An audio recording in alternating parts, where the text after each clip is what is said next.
Since the dawn of time, the man holding the better tool has always won.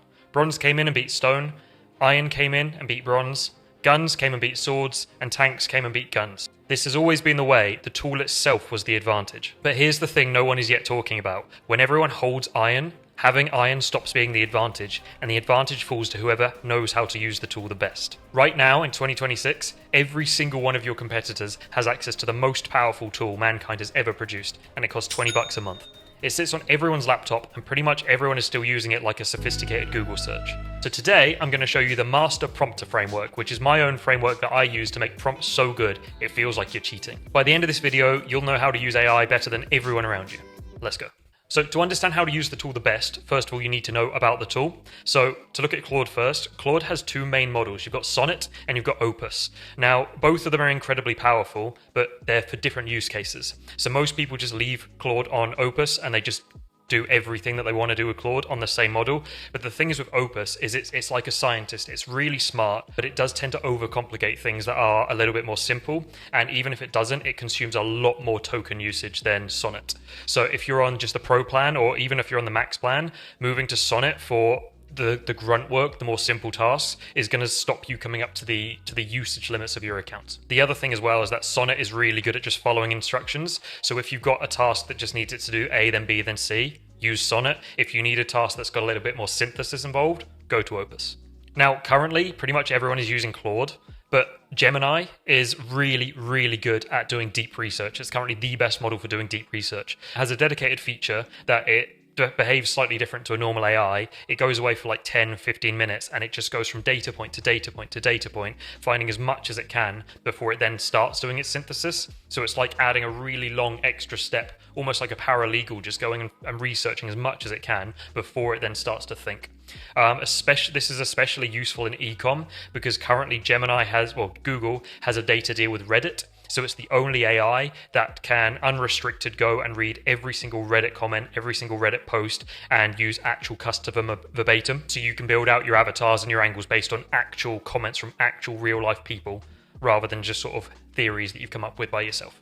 Obviously, there is ChatGPT. It has its use cases. It's currently really good for image generation, but out of the three, you're pretty much going to use Claude like 90% of the time. So most of your competitors are still using Claude like this. They're speaking to Claude. They're saying, "Hey Claude, can you give me a product description for my store?" And Claude does it, and it's good, and it's everything that you asked it to do, but it's generic. And I mean, it's a fine output, but it's just completely forgettable, and they're not realizing just how much money they're leaving on the table. But the thing with AI is models are only as good as the input you give it. So if you give it a vague instruction, you're going to get a vague output. Whereas if you can give it a precise, structured input, it's going to give you an output far superior, like a copywriter of 20 years experience would give you versus like a junior copywriter. The difference between the outputs is your input and the structure of your input. So right now, when all of your competitors are writing really vague prompts, the Master Prompter Framework I'm about to show you is your edge. So what I've been doing recently is building out really long, really structured prompts to create my own system of core avatar identification, sub-avatar identification, working out the experience reality of your sub-avatar, the desired reality, how do you bridge the gap with your copy?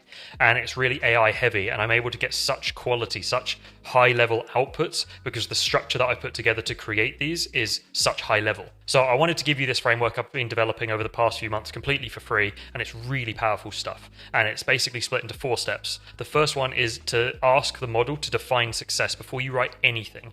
What you want to do is you want to speak to Claude and you want to say, this is what we're doing, this is why we're doing it, and if we're successful, what would a successful output actually look like? So you really want to go back and forward with Claude on this. You don't just want to accept the first success criteria it splits out. You want to guide Claude and have Claude guide you and work together towards, if this was successful, what would this look like? How would this work downstream if you're using it in a series of prompts? Or if this is a one-off, is you really need to look at what you're actually hoping to do with the output of this in order to know what you're trying to achieve with this output. That brings us nicely onto the next point, which is to actually define the output.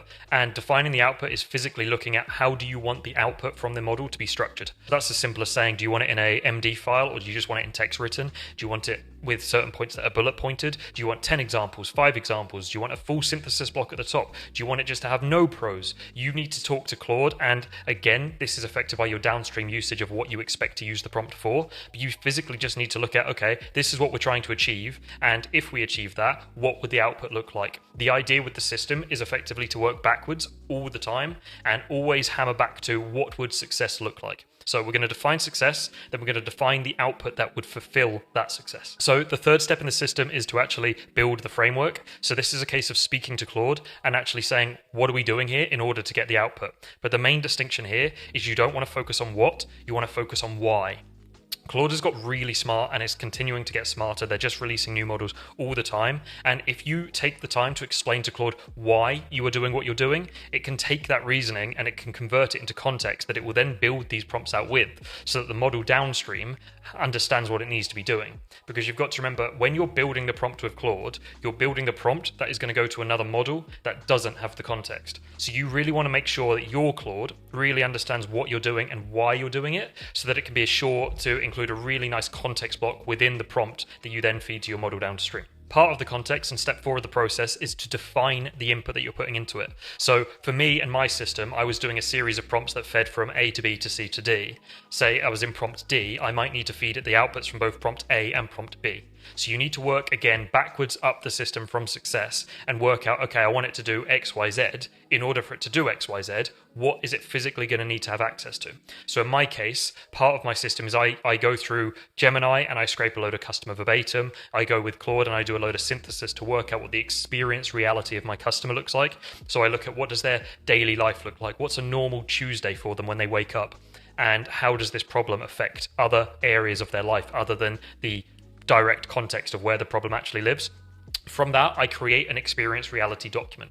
I do the same thing with desired reality. So I take the moment at which the hero mechanism comes in and it fixes the problem, and then I spread that out and I call it the ripple effect, where solving this problem, what does that mean to the person? So if they've solved this problem, maybe it speeds up their morning, right? And because it speeds up their morning, they get to work earlier. And because they get to work earlier, their boss notices. And because their boss notices, they get a promotion. And because they get, you just ripple out from the moment at which you solve the problem. But I've created these systems to create the experience reality document, to create the desired reality document. And then I have another prompt bit built out, which needs these two inputs, the experience and desired reality documents, to feed into the system. And then it uses what I call a product intelligence document. I didn't mean to go into what my system was here, but it looks at all of the features of the product and the benefits of those features. And then it draws a line from the experience to the reality document, and it builds a bridge using one of the benefits of my product. So it's a system in which I use it to find angles that are actually based on real customer verbatim. If you're interested in hearing more about the system, let me know and I'll absolutely make a video about it. But the point I was trying to make was that by having the correct inputs into my angle system, the desired reality document, the experience reality document, and my product intelligence document, it's able to synthesize the gaps between them using my product, and it just displays me a list of like 20, 30 really great angles, all based in customer verbatim, all actually based on evidence that I can then use further downstream. So that's the input and the information it's going to need to do the actions, to do the prompt each time. And if it's something that you're going to need to put in that's standardized like that in my system, then you could put it above the prompt in a note to yourself to include XYZ document. So a big bonus, how you can make your prompts better no matter what year it is, because things change in prompts, right? Last year, or I think it was 2024, the best thing you could do was say to Claude, you are an expert copywriter, and it would act as an expert copywriter. However, in current day, in 2026, if you tell it you are an expert XYZ, you actually get a really constrained output, and it spends a lot of its effort trying to play the character. So what the best thing is to do is to actually just ask Claude, hey, what are the best copywriting practices or prompting practices for right now? And I normally just say, like, right now it's May or June now, so I'd say Q2 2026. And then it looks at Anthropic's own resources or whatever model, whatever you're using. So if it's ChatGPT, you'd say OpenAI. Go and get it to read what they're recommending for the prompting structure, and then just tell Claude to do that. You don't even have to do it yourself. So another thing that's working currently is your instructions actually need to be at the end of your prompt, and your context window needs to be right at the top. So you still have your role, then your context window, and then you finish with your instructions and then your output format. But I don't want you to focus on what I'm saying now, because this is all subject to change. The point that I'm making is all you need to do before you actually approve Claude to write your prompt is just ask it to refresh its memory on what are the best prompting practices, what is going to give me the best output, what is the optimum right now for your model, and then just get them to research and tell you, and then just base it off that. So the master prompter framework is actually quite a simple set of steps. It's nothing too crazy, but the thing is every time that you write a prompt that is better than your competitors, you're going to get 1% better, 2% better, 3% better, but you're going to do that again and again and again and again. And if you know anything about compounding, which is this graph right here, is you won't initially see the benefit of you putting effort into becoming a better prompt engineer, but over time, you're just going to leave your competition in the dust. Once you get to later on and things start to compound and the compounding happens on what is compounded, you're not just going to be a better prompt engineer, you're going to have learned so much and you're going to be so far ahead that your competition just can't keep up with you anymore. So if you want to remember what the master prompting framework is, you define success with Claude. You go through what are you trying to do, why are you trying to do it, and if it is successful, what would that look like? That then followed by the output of physically, what does the output need to look like? Is it a document? Is it just text? Do I need an answer? Do I need an actual PDF? You define it with Claude, you define how you want it structured in order to fulfill your success criteria. Then it's to build the framework that's going to produce the output. So again, this feeds one onto the other. When you decide on the framework, what are you actually trying to get it to do? Do you want it to research? Do you want it to just synthesize? Do you want it to do some calculations? Whatever it is that it needs to do, you need to define that with Claude. Understand that how you define it is going to affect the output, which is going to affect the success criteria. And then define the input. So what does your prompt actually need in order for it to do what you want it to do?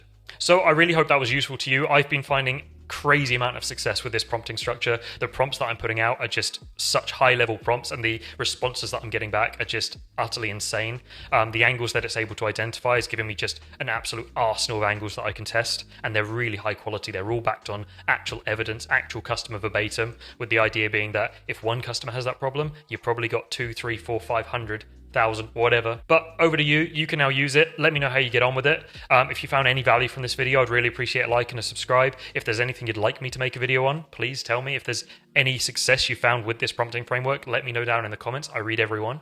And yeah, thanks for staying to the end of the video, and see you in the next one.